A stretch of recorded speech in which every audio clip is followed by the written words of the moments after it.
what effect the current global financial crisis, and I know that Jamaica is going towards an IMF program. Does the state envisage any diminution in the services offered and the attention paid to children in light of tight resources and probably even tighter resources? Is anything being done to protect these services, these correctional services, from sort of IMF program? Is that being dealt with specifically? And lastly, I wanted to ask there are many issues. There's the issue of the AIDS, the HIV, and that didn't seem to have been dealt with. Has the state looked at treatment of children affected with HIV in these institutions? Are they to be placed in other institutions?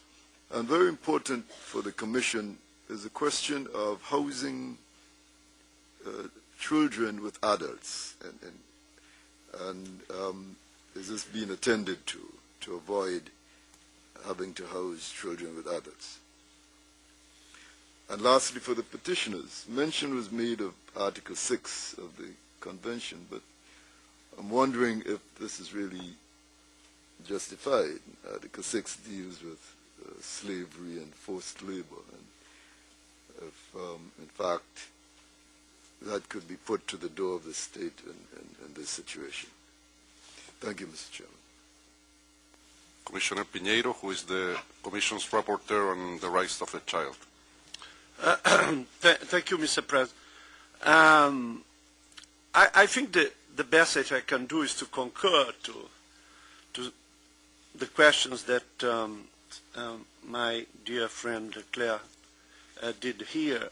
What struck me was precisely the medical situation of the girls, because there is one doctor that has indicated to the authorities that 90% of the girls have had psychiatric problems, and I was trying to imagine here what is, I'm not very good in feet, but 12 feet by 20 feet is something, sorry, I just, it's like this.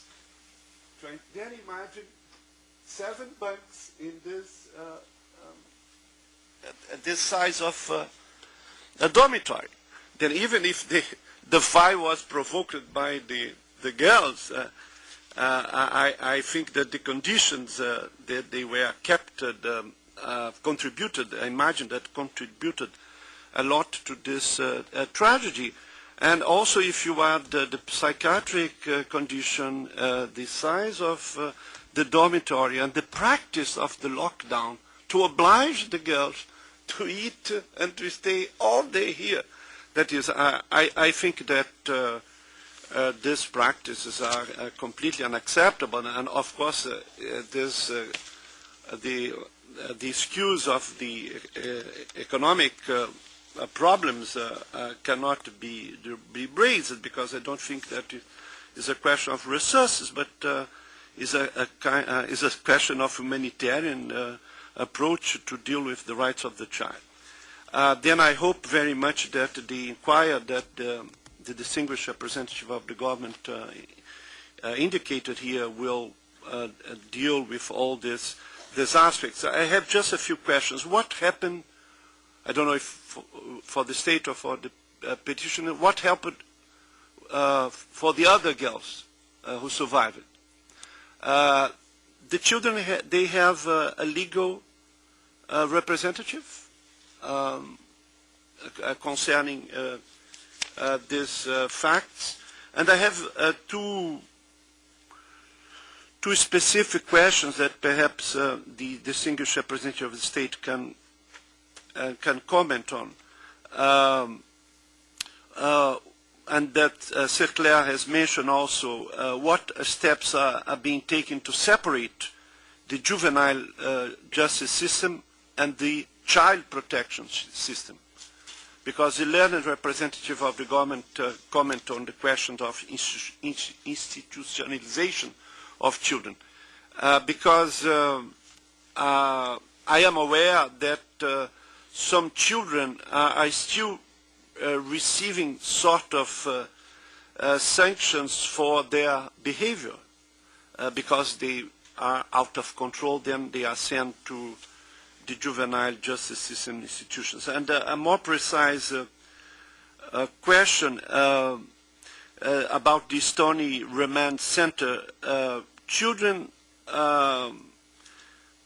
as far as I know, are not allowed to go outside except to do some course as a reward for good behavior. I'd like very much to know if this is still ongoing.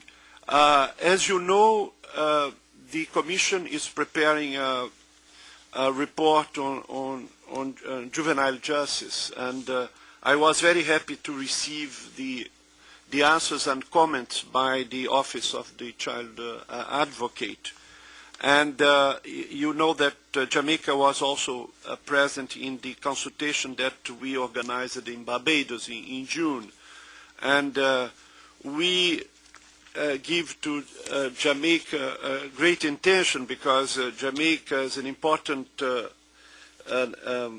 nation in the Caribbean, can lead in many of the aspects of the rights of the child, several issues. I have the opportunity to address the Parliament in Jamaica precisely about these issues of violence against children, and I'm looking forward to know more written form in detail of all the initiatives that the distinguished representative of the state share with us, and of course I wait with great interest the results of the inquiry about this tragedy in Amadeo. Thank you very much. Now the petitioners will have 5 minutes, and then the state also 5 minutes for responses. They can write to us. Thank you, Commissioners. Just very quickly, a couple of questions that were raised for us. One, the issue of what has happened to the other girls who survived the fire. As has been noted, some are at a new facility at Diamond Crest. Others remain in adult correctional centers, the Horizon Remand Center and Fort Augusta. Others have been what is called licensed in the juvenile system, which is the equivalent of probation, which is sent home. We are, in fact, very concerned that those who have been sent home should nevertheless be receiving full medical and psychological and psychiatric care, and we are not, in fact, convinced that this is so. The issue of